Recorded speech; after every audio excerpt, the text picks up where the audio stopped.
జై శ్రీరామ్. నేను రేగాం సర్పంచుని.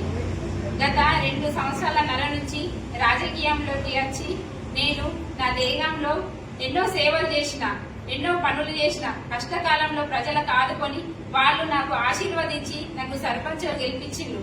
వాళ్ళను నేను ఎప్పుడు కూడా మరవలేను. వాళ్ళ ఆశీర్వాదం నాకు ఎప్పుడు ఉండాలనుకుంటున్నాను.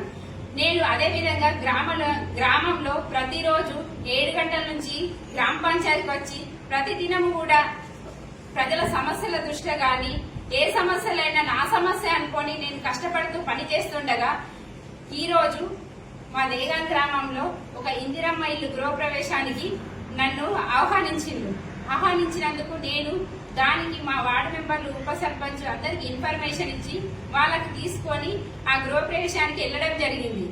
అక్కడ మాజీ ఎమ్మెల్యే గారు వచ్చి విఠల్ రెడ్డి గారు రాజ్యాంగబద్ధంగా అసలు సర్పంచుకున్న హక్కులు కూడా తెలవేమో ఆయనకు.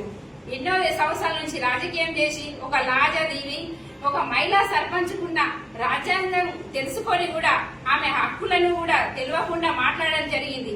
నన్ను రిబ్బన్ కట్ చేయనీయకపోవడము, వార్డు మెంబర్ కు కట్ చేయమనము, ఆయనకు రాజ్యాంగము ఏమో అర్థమైందో లేకుంటే పంచాయతీ చట్టం గురించి చదివిందా లేడా, మహిళలను ఇట్లా ఎందుకు అనగదొక్కుతున్నారు. ఈ కాంగ్రెస్ పార్టీ వాళ్ళు మొన్న మహిళా బిల్లు పెట్టడంలో కూడా అక్కడ పార్లమెంట్ లో అడ్డుకున్నారు. అంటే ఎట్లా ఉన్నాయంటే ఈ కాంగ్రెస్ ప్రభుత్వంలో మహిళలకు స్వయంగా ఎదగనిస్తలేదు. ముఖ్యంగా మా దేగంలో ఈ గట్టిగారులదే 60 ఏళ్ల నుంచి నడిపించుకున్నారు. వాళ్ళు నాకు ఎలక్షన్స్ అంది నన్ను పగబట్టినట్టు చేసి ప్రతి దగ్గర నాకు అడ్డుకుంటున్నారు. ఏ అభివృద్ధి పనిలో గాని వేరే వాళ్ళతో ఫోన్లు చేసి టార్చర్లు చేయడము. నాకు ఇప్పుడు గనక ఇట్లా టార్చర్లు చేసి నాకేమైనా కూడా నేను ఊరుకోను. ఆ గట్టిగారి ఫ్యామిలీ నా కారణం. నాకేం జరిగినా కూడా నేను ఇప్పుడు మీడియా మిత్రులందరికీ కూడా చెప్పుతున్నా. ఎందుకంటే ఒక మహిళా సర్పంచ్ గెలిచినందుకు వాళ్ళు ఎలా పని చేస్తున్నారో మీరు తెచ్చిన ప్రొసీడింగ్ లో కూడా నేను ఒక తీర్మానం ఇచ్చి అంగీకరించిన. ఎందుకంటే ఊరు డెవలప్మెంట్ కోసము ఏ పాటైనా సరే అందరం కలిసికట్టుగా పని చేసుకుందాం అనుకున్నాను. కానీ నాకు ప్రోటోకాల్ కూడా లేకుండా నన్ను కట్టేయకపోవడము మాజీ ఎమ్మెల్యే గారికి అది ఎంతవరకు న్యాయమో ఆయననే తెలుసుకొని ఇది ఎందుకు ఇలా చేస్తున్నారు. మీరు మీ సొంత గ్రామంలోనే మీకు ప్రజలు పక్కన పెట్టిళ్ళు, మీరు కొద్దిగా రెస్ట్ తీసుకొని ఉంటే బెటర్ ఉంటది. అందరూ కూడా ఎన్నుకున్న వాళ్ళు ముందుకు రావాలా, వాళ్ళు కూడా పనితీరు చూడండి కదా. మీరు ఏదైనా తప్పులుంటే చెప్పండి, పెద్దలు మేము గౌరవిస్తాము. కానీ ప్రతి పనిలో అడ్డంకి రావడము, మహిళలు పనులు చేస్తే మీరు సహించలేకపోతున్నారు. మీ రాజ్యమే ఎన్ని రోజులు నడవాలా, మీ అధికారమే దేగంలో ఎంతవరకు ఉండాలా. మేము గెలిచి 4 నెలలు కాదు, ఎన్ని టార్చర్లు చేపిస్తున్నారు. ఏమైనా నేను ఇప్పటి వరకు ఊరుకునేది లేదు, ఇప్పుడు కూడా ఊరుకోడు. ఖచ్చితంగా నాకు ఏం జరిగినా కూడా మీ ఫ్యామిలీ నాకు కారణం కాబట్టి నేను మీకు హెచ్చరిస్తున్నా. ఇంకోసారి మీరు రాజ్యాంగాన్ని, మా పంచాయతీ చట్టాన్ని తెలుసుకొని ఇందిరమ్మ కమిటీకి చైర్మన్ ఎవరు, స్వయాన ముఖ్యమంత్రి, మినిస్టర్ ఎన్నో అసెంబ్లీలో కూడా మాట్లాడారు. ఏ పార్టీలకు ఉన్నా కూడా సర్పంచ్ ఇందిరమ్మ కమిటీకి చైర్మన్ అన్నారు. మీరు వింటలేరా? మీకు అర్థమైతలేదా? కొద్దిగా ఇప్పటి నుంచి అర్థం చేసుకొని ఇప్పుడన్నా కొద్దిగా ఊరు డెవలప్మెంట్ కు ఇన్ని రోజులు మీరు చేసిన డెవలప్మెంట్ దేగంలో కనబడుతుంది. ఎంత వేసిల్లో అది కళ్ళ కనబడుతున్నది. ప్రజలు చెప్పినట్టు వినండి కదా. ప్రజల ఆశీర్వాదంతో గెలిచిన నన్ను ఒక 5 సంవత్సరాలు చూడండి, మీరు సలహాలు ఇవ్వండి తప్ప నన్ను అడ్డుకునే ప్రయత్నం చేస్తే ఊరుకునేది లేదని హెచ్చరిస్తున్నాం. జై శ్రీరామ్. నేను రేగాం సర్పంచుని.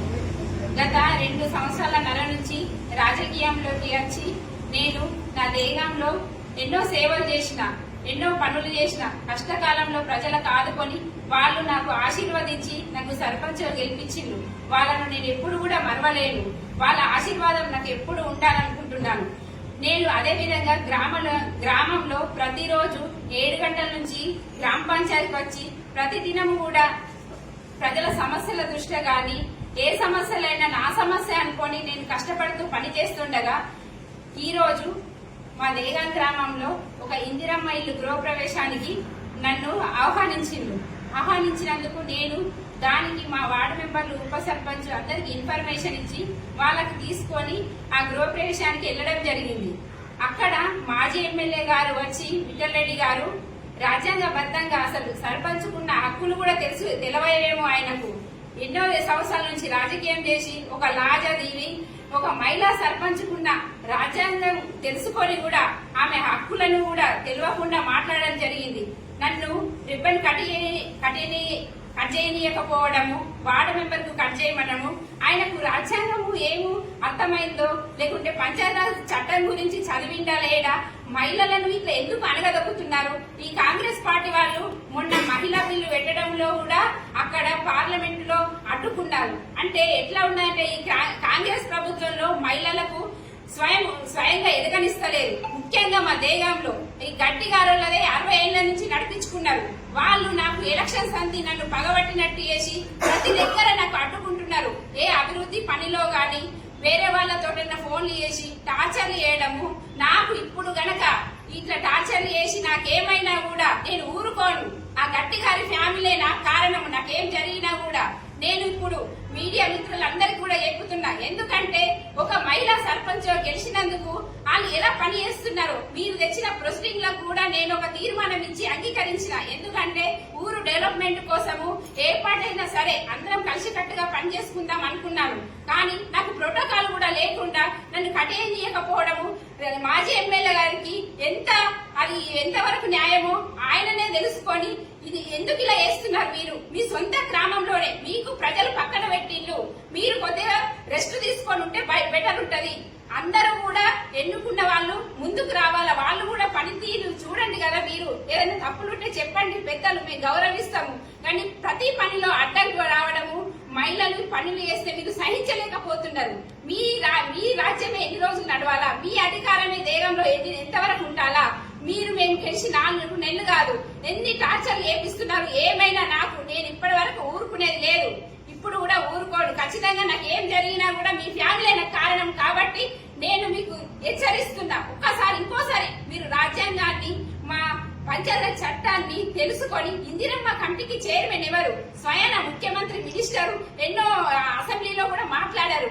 ఏ పార్టీలకు ఉన్నా కూడా సర్పంచ్ ఇందిరమ్మ కమిటీకి చైర్మన్ అన్నారు. మీరు వింటలేరా? మీకు అర్థమైతలేదా? కొద్దిగా ఇప్పటి నుంచి అర్థం చేసుకొని ఇప్పుడన్నా కొద్దిగా ఊరు డెవలప్మెంట్ కు ఇన్ని రోజులు మీరు చేసిన డెవలప్మెంట్ దేశంలో కనబడుతుంది. ఎంత ఏషిల్లో అది కళ్ళకు కనబడుతున్నది. ప్రజలు చెప్పినట్టు వినండి కదా. ప్రజల ఆశీర్వాదంతో గెలిచిన నన్ను ఒక 5 సంవత్సరాలు చూడండి, మీరు సలహాలు ఇవ్వండి తప్ప